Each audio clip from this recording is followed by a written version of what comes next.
संस्कारों का बोझ। रूपल की ननद यूके से छुट्टी के लिए आने वाली थी। रूपल की सास मीना जी ने रूपल को 2 दिन से अलग अलग नाश्ता बनवाने में लगा रखा था कि मेरी बेटी आएगी तो उसे सब घर का बना ताज़ा नाश्ता मिले। जानवी 3 साल बाद यूके से वापस घर आ रही थी। मीना जी बहुत ही खुश थी।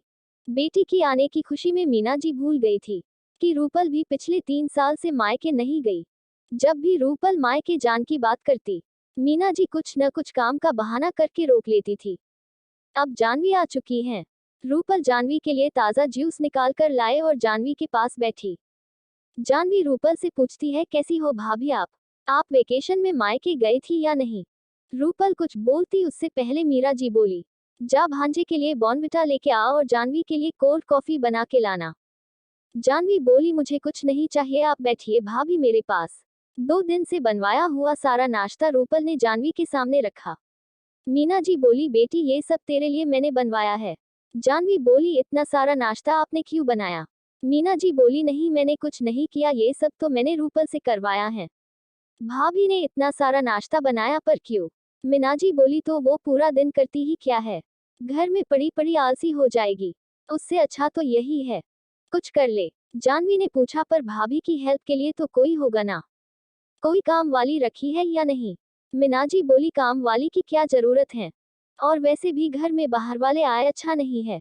और तब मीना जी ने रूपल से जानवी को ज्यादा बात नहीं करने दी। फिर खाने का समय हुआ।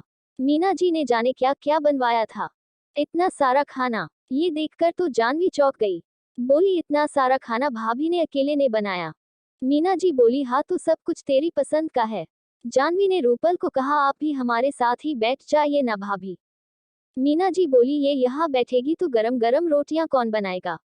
बोलते हुए जानवी और खुद की थाली परोसी। और मुन्ने को कौन संभालेगा? जानवी ने पूछा।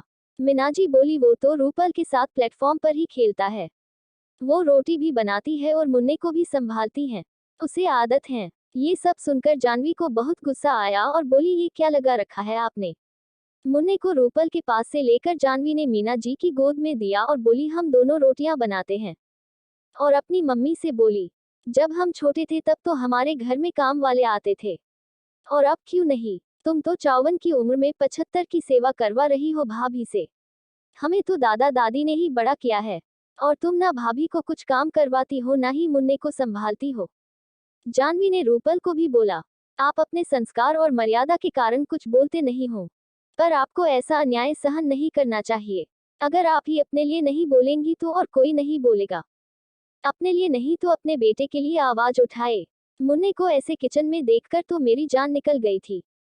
अगर मुन्ने को कुछ हो गया होता तो, मुन्ने ने तवे या किसी गर्म बर्तन को छू लिया होता तो।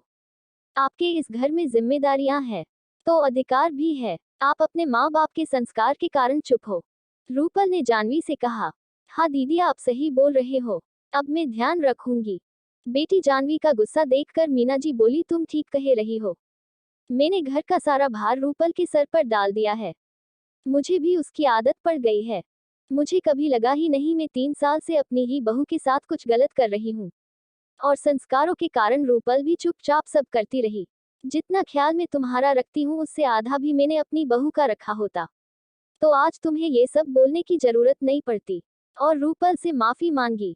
रूपल बेटा मुझे माफ कर दे, आगे से मैं तुम्हारी काम में मदद करूंगी। रूपल ने कहा, नहीं माँ जी, आपको कोई काम करने की जरूरत नहीं है, बस आप मुन्ने को संभाल लेना, बाकी सब मैं देख लूंगी। दोस्तों, अंत भला तो सब भला। मर्यादा और संस्कार की आड़ में इतने भी नहीं दब जाना चाहिए कि सांस लेना ही भूल जाए। हमें अपने आप को कभी कम नहीं समझना चाहिए। हर चीज की हद होती है, और जब हद पार हो जाए तो उसके सामने आवाज उठानी चाहिए। धन्यवाद।